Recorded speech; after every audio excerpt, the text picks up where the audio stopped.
Hello, कैसे हैं आप सब। उम्मीद है अच्छे होंगे। मैं आपका मेंटोर और आप देख रहे हैं लर्निंग विदाउट रूल्स का एक नया और फ्रेश सेशन। आज यहाँ पर बारी है द हिंदू एडिटोरियल वोकैबुलरी की। उम्मीद है पिछले दिन वाले जो सेशन आपके सामने रखे गए उसको आपने देख लिया होगा और अब लगभग सारे शब्द आपको अच्छे से याद हो चुके होंगे।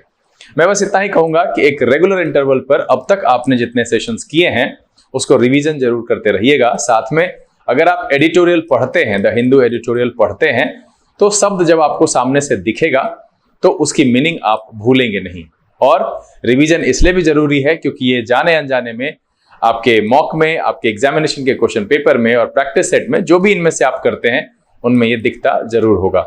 ऐसा होता है तो कमेंट बॉक्स में लिख करके मुझे बताइएगा जरूर। चलिए सेशन की शुरुआत करते हैं, लेकिन उससे पहले जो लोग इस चैनल पर नए हैं और वैसे पुराने लोग जिन्होंने इस चैनल को अब तक सब्सक्राइब नहीं किया है, प्लीज सब्सक्राइब कर लीजिए। बेल आइकन प्रेस करके नोटिफिकेशन को ऑल पर रखिएगा ताकि यहां से जो भी वीडियो अपलोड हो उसकी सूचना आपको मिले। लाइक और शेयर करने में कोताही नहीं कीजिएगा और भूलिएगा तो बिल्कुल ही नहीं, लाइक कर दीजिएगा। अगर वीडियो में कोई त्रुटि रहती है तो मुझे बताइएगा जरूर। वीडियो के दौरान कोई सवाल हो तो कमेंट में लिखने से झिझकना बिल्कुल नहीं है। लिखिए, लिखेंगे तो हम कोशिश करेंगे कि उसका जवाब जल्द से जल्द दे पाए। चलिए सेशन की शुरुआत करते हैं। लर्निंग इंग्लिश विदाउट रूल्स के सेशन में एक बार फिर से आप सबका तहे दिल से स्वागत है। उम्मीद है आप सब तैयार हैं। तो चलिए फटाफट आज के सेशन में लिए गए पहले वर्ड से शुरू करते हैं और सीखते हैं नए नए शब्द। आज के सेशन का जो पहला वर्ड है वो है कंसीड। ये एक वर्ब की तरह प्रयोग होता है और इसका मतलब होता है to admit that something is true although you do not want to. मतलब है किसी चीज को ये मान करके स्वीकार कर लेना कि हाँ भाई वो ट्रू है जबकि आप ऐसा नहीं चाहते हैं। और to allow somebody to take something although you do not want to, मतलब है किसी चीज को कोई किसी व्यक्ति को कुछ अलाउ कर देना ले जाने के लिए। मतलब यहां पर है स्वीकार करने से, हार मानने से, किसी सच्चाई को ना चाहते हुए मान लेना, स्वीकार करना या दूसरे को अनिच्छा से कुछ ले जाने का अधिकार प्रदान करना या हार मानना। इस अर्थ में हम कंसीड का प्रयोग करते हैं। To admit that something is true although you don't want to or to allow somebody to take something although you don't want to.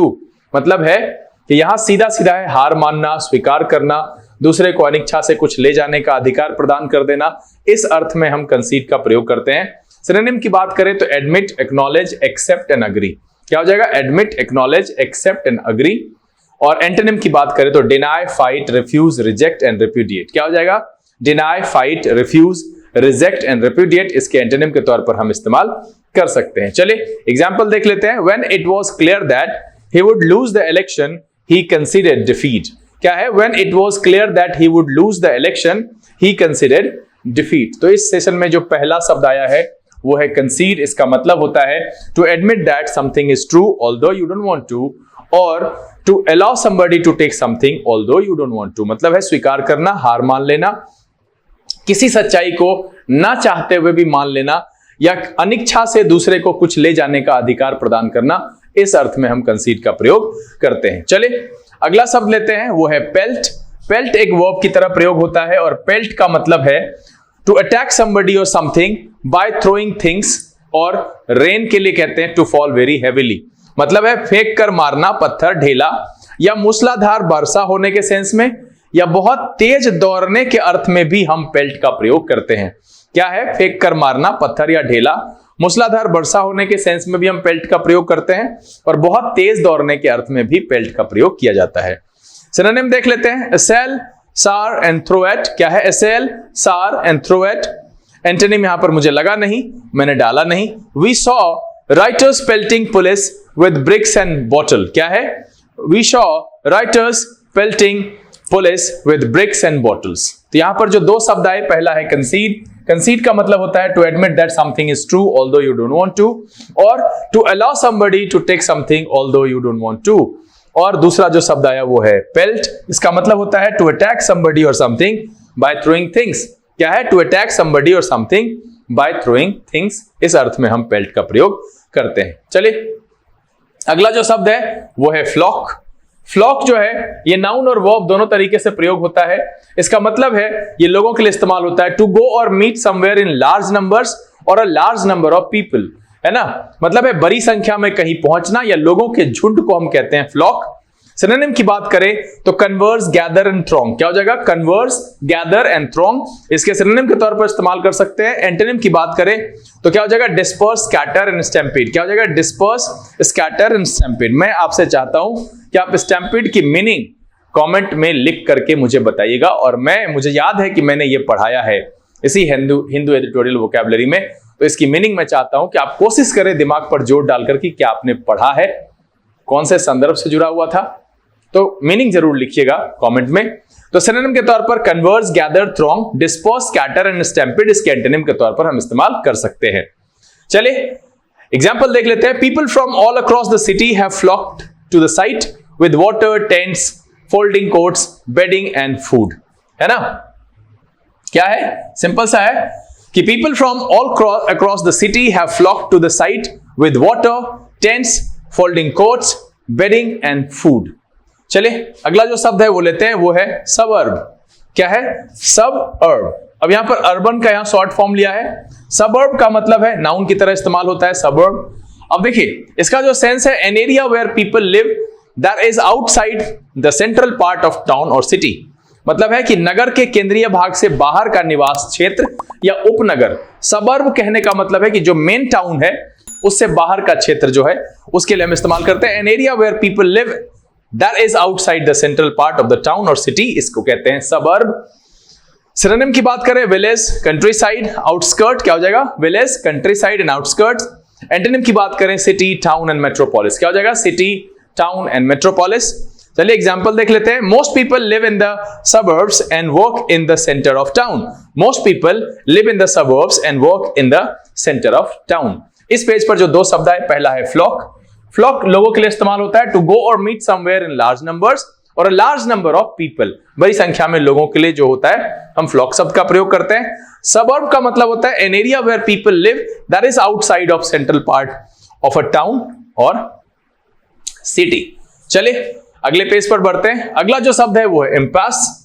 Impasse noun की तरह इस्तेमाल होता है और इसका मतलब होता है difficult situation in which no progress can be made because the people involve can not agree what to do.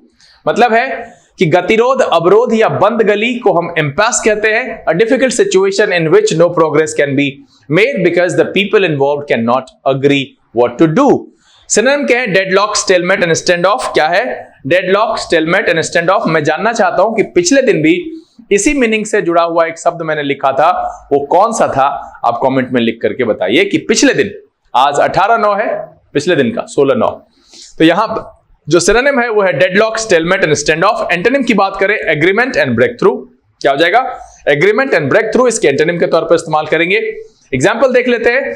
कह रहा है the dispute had reached an impasse as neither side would compromise। क्या है, as neither side would compromise। Dispute कहां पहुंच गया भैया, impasse यानी एक अवरोध, एक बंद गली में पहुंच गया। The dispute had reached an impasse as neither side would compromise। A difficult situation in which no progress can be made because the people involved cannot agree what to do। इस अर्थ में हम इम्पास का प्रयोग करते हैं, गतिरोध, अवरोध या बंद गली के अर्थ में। चलिए अगला शब्द लेते हैं, वो है विफ।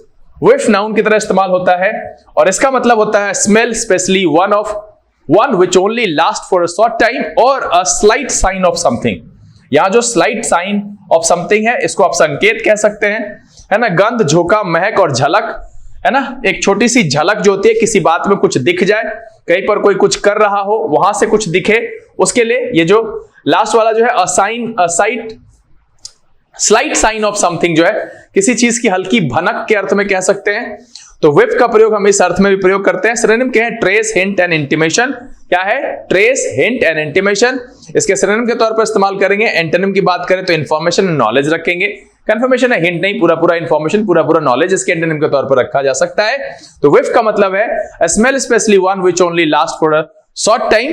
लेकिन मैंने जो सेंस यहां पर लिया है वो है a slight sign of something, है ना। ये वाला सेंस लिया है, स्लाइट साइन ऑफ समथिंग, मतलब भनक के अर्थ में, झलक के अर्थ में ले सकते हैं, और सिनोनिम भी उसी अर्थ पर रखा गया है, trace, hint and intimation, and antonym है इंफॉर्मेशन एंड नॉलेज। चलिए एग्जांपल देख लेते हैं। They regularly hold elections without a whiff of corruption or violence। क्या है, they regularly hold elections without a whiff of corruption or violence। चलिए इस page पर जो दो शब्द आए, पहला आया impasse, इसका मतलब है difficult situation in which no progress can be made because the people involved cannot agree what to do, मतलब है गतिरोध, अवरोध या बंद गली से। दूसरा शब्द आया whiff, इसका मतलब होता है slight sign of something या smell, especially one which only last for a short time, मतलब है गंध का झोंका, महक, झलक, भनक किसी चीज की हो, उसके लिए हम whiff का प्रयोग करते हैं। चलिए अगले पेज पर बढ़े। अगला जो शब्द है वो है परवेड। परवेड वर्ब की तरह प्रयोग होता है और इसका मतलब होता है to spread through and be noticeable in every part of something, है ना, सर्वत्र फैल जाना या व्याप्त हो जाना। To spread through and be noticeable in every part of something, मतलब किसी चीज के हर जगह पर पाया जाना, मतलब है व्याप्त हो जाना और सर्वत्र फैल जाना। इस अर्थ में हम परवेड का प्रयोग करते हैं। सिनोनिम की बात करें तो परमिएट, सफ्यूज, इम्ब्यू एंड फिल। क्या हो जाएगा? परमिएट, सफ्यूज, इम्ब्यू एंड फिल इसके सिनोनिम के तौर पर इस्तेमाल करेंगे। एंटोनिम की बात करें तो deplete, drain and take out. क्या हो जाएगा? Deplete, drain and take out pervade के एंटोनिम के तौर पर हम इस्तेमाल करेंगे। एग्जांपल देख लेते हैं।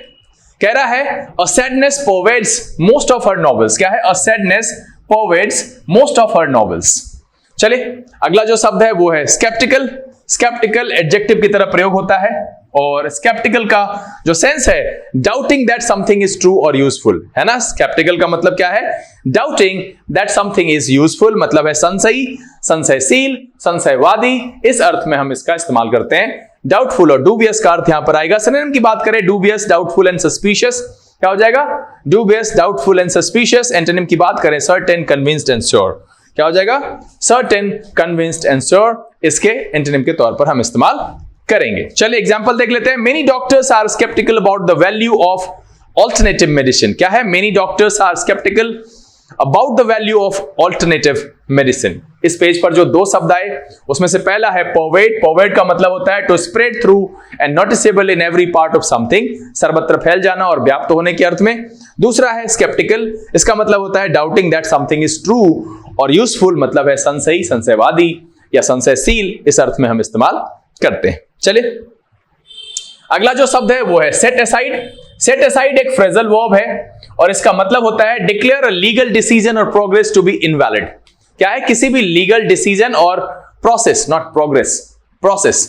Declare a legal decision or process to be invalid. Save or keep something, typically money or time, for a particular purpose. ये दो अर्थ में इस्तेमाल होता है। खारिज करना, बचा कर रखना, ध्यान न देना। ऐसे सेट असाइड का ना बहुत सारा मीनिंग है, तो जो उसके हिसाब से था एडिटोरियल के हिसाब से वो मैंने यहां पर रखा है। इसे तीन मीनिंग में, खारिज करना, बचा कर रखना और ध्यान न देना, इस तीनों अर्थ में हमने यहां पर लिया है।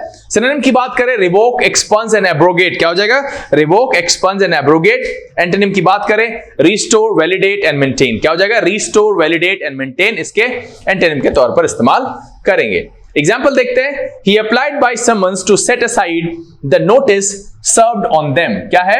He applied by summons to set aside the notice served on them. इस पेज पर जो पहला शब्द है वो एक फ्रेजल वर्ब है। Set aside इसका मतलब होता है declare a legal decision or process to be invalid। और दूसरा अर्थ किसी चीज को बचा करके रखना किसी विशेष टाइम या पर्पस के लिए, और ध्यान न देने के अर्थ में भी हम set aside का प्रयोग करते हैं। चलिए अगला जो शब्द है वो है imperil। इम्पेरिल, अरे नहीं, इम्पेरिल एक फ्रेजल वर्ब नहीं, वर्ब की तरह प्रयोग होता है। इम्पेरिल जो होता है वर्ब की तरह प्रयोग होता है। इसका मतलब होता है to put someone or something in danger or at a risk of being destroyed, मतलब है जोखिम में डालने के अर्थ में हम इम्पेरिल का इस्तेमाल करते हैं। ये वर्ब की तरह प्रयोग होता है। एंटोनिम की बात, सिनोनिम की बात करें एंडेंजर, जियोपार्डाइज एंड हैजार्ड। क्या है? एंडेंजर, जियोपार्डाइज एंड हैजार्ड इसके सिनोनिम के तौर पर इस्तेमाल करेंगे।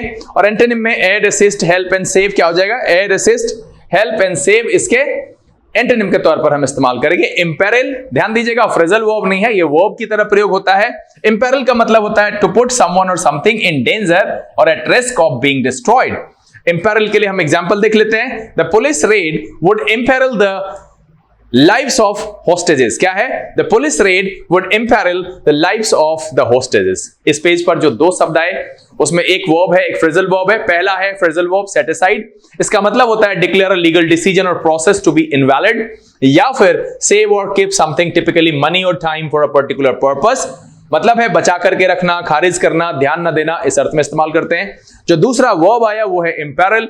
इंपैरल का मतलब होता है to put someone or something in danger or at a risk of being destroyed, इस अर्थ में हम इंपैरल का प्रयोग करते हैं। चलिए अगला शब्द लेते हैं, ये है कंसोलिडेट।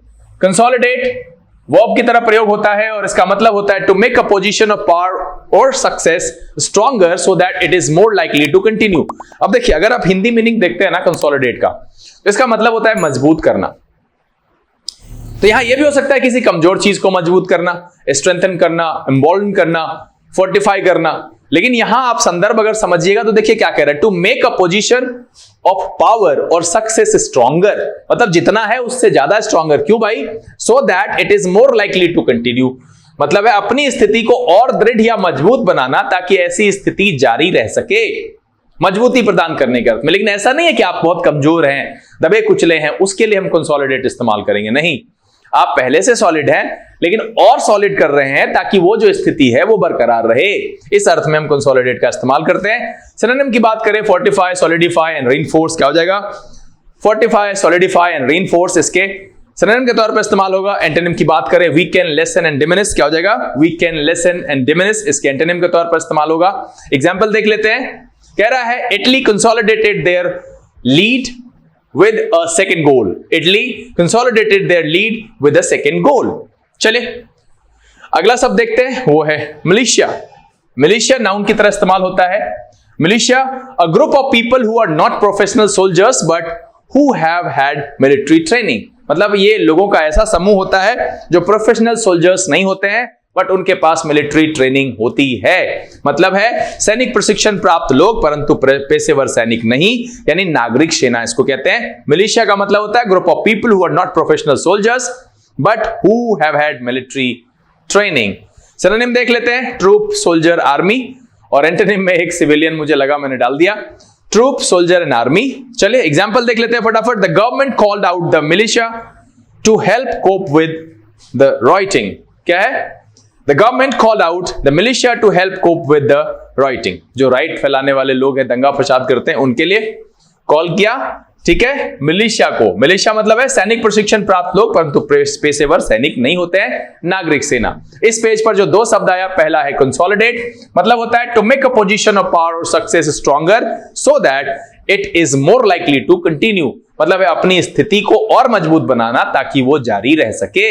दूसरा है militia, a group of people who are not professional soldiers but who have had military training.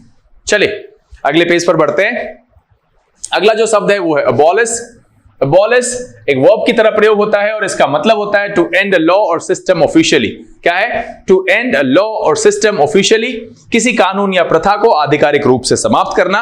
इसके लिए हम एबॉलिश शब्द का प्रयोग करते हैं। सिनोनिम की बात करें, एब्रोगेट, रिशेंड एंड रिवोक, क्या हो जाएगा? एब्रोगेट, रिशेंड एंड रिवोक इसके सिनोनिम के तौर पर इस्तेमाल करते हैं। एंटोनिम कहते हैं रिस्टोर को, इनेक्ट को एंड एस्टैब्लिश को, क्या कहेंगे? रिस्टोर, इनेक्ट एंड एस्टैब्लिश इसके एंटोनिम के तौर पर इस्तेमाल हम कर सकते हैं। एग्जाम्पल देख लेते हैं फटाफट। I think bull fighting should be abolished, क्या है? I think bull fighting should be abolished. Bull fighting को क्या कर देना चाहिए? अबॉलिश्ड कर देना चाहिए। पहला word abolish, to end a law or system officially, to end a system or law officially, clear है? चलिए अगला शब्द देखते हैं, वो है एक्सोनरेट।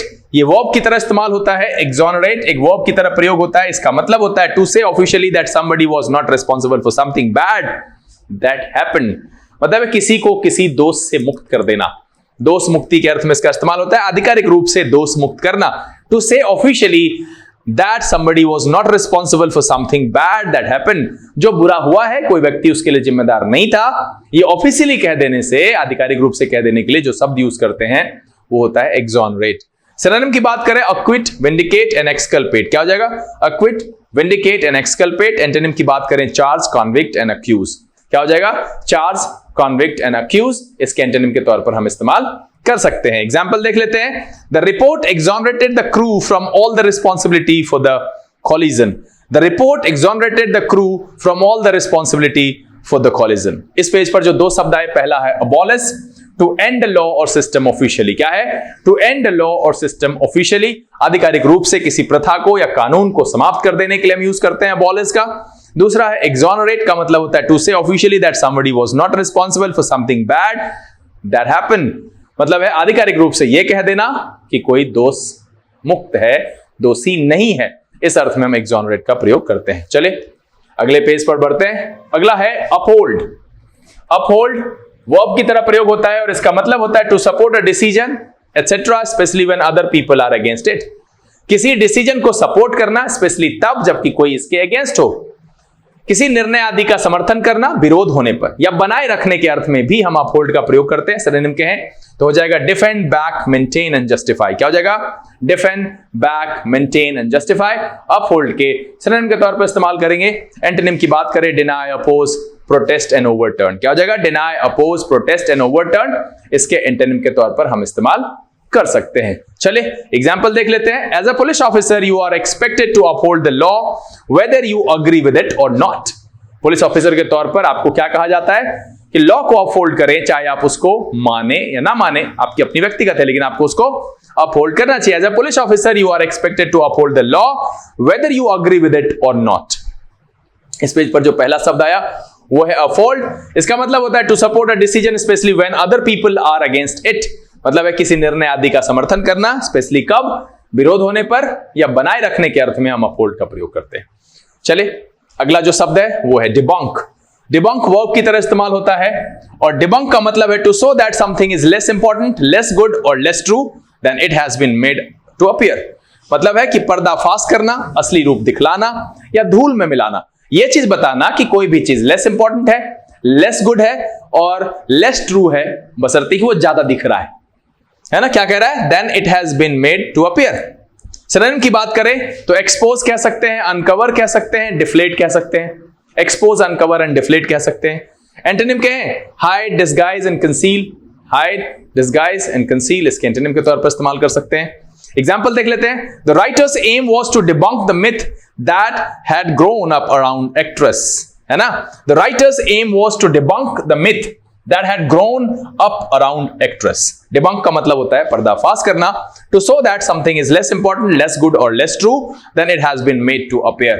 इस पेज पर जो दो शब्द आए, पहला है uphold, ये एक verb की तरह प्रयोग होता है और इसका मतलब होता है to support a decision etc. especially when other people are against it। मतलब किसी निर्णय आदि का समर्थन करना, विशेष करके विरोध होने पर या बनाए रखने के अर्थ में हम uphold का प्रयोग करते हैं। दूसरा आया debunk। debunk का मतलब होता है to show that something is less important, less good or less true then it has been made to appear। चले अगले पेज पर बढ़ते हैं। अगला जो शब्द है वो है गलोर।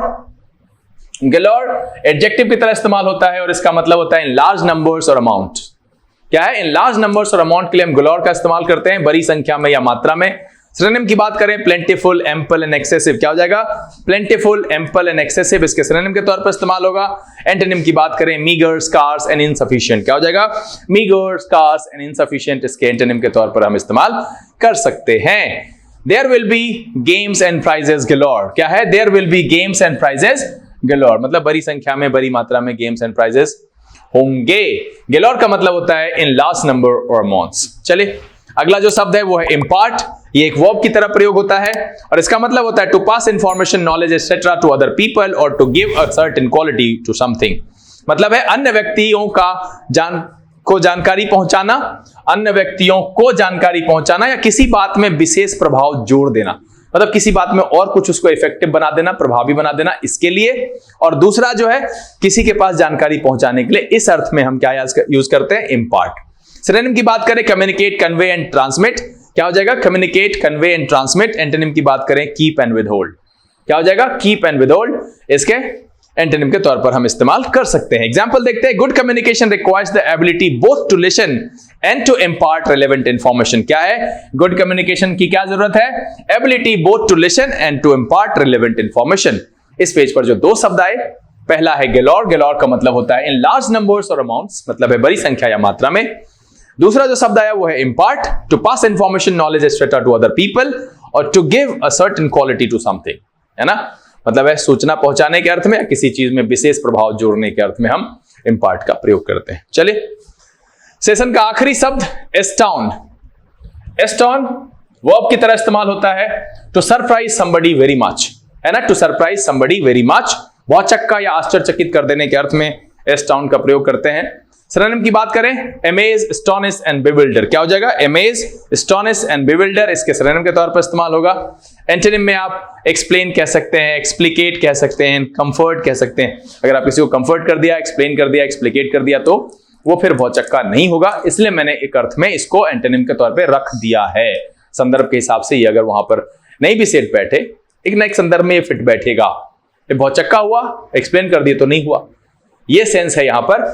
तो एस्टोन का मतलब होता है to surprise somebody very much, भौचक्का कर देना या आश्चर्यचकित कर देने के अर्थ में हम एस्टोन का प्रयोग करते हैं। चलिए एग्जांपल देख लेते हैं। We were astounded by how well he performed, क्या है? We were astounded by how well he performed. तो आज के सेशन में जो आखिरी शब्द है वो है एस्टोन। एस्टोन का मतलब होता है to surprise somebody very much, भौचक्का या आश्चर्यचकित कर देने के अर्थ में हम इस शब्द का प्रयोग करते हैं। उम्मीद तो यह है कि आज के सेशन में जो 19 शब्द रखे गए, इसमें लगभग सबके सब नए थे और सबके पूरे एक्सप्लेनेशन के साथ जो मीनिंग आता है, एग्जाम्पल्स आता है, इसको पढ़ के मजा आया और बहुत कुछ सीखने के लिए मिला। और ये वीडियो आपको पसंद आया, सच में पसंद आया। अगर ये वीडियो अच्छा लगा आप इसको लाइक कर दीजिए। अब तक अगर आपने चैनल सब्सक्राइब नहीं किया है तो प्लीज सब्सक्राइब कर लीजिए, बेल आइकन प्रेस करके नोटिफिकेशन को ऑल पर रखिएगा ताकि यहाँ से जो भी वीडियो अपलोड हो उसकी सूचना आपको मिले और कोई भी सेशन मिस ना हो। समय यहाँ से बिता लेने का, बहुत जल्द इस तरह के एपिसोड के साथ फिर आपके सामने उपस्थित होंगे। तब तक के लिए आप घर में रहिए, खुश रहिए, मस्त रहिए, अपना और अपने परिवारजन का ख्याल रखिए, लेकिन पढ़ते लिखते जरूर रहिएगा। लर्निंग इज विदाउट रूल्स के सेशन से this is B K Singh signing off. Keep reading, keep practising. Thank you, God bless you.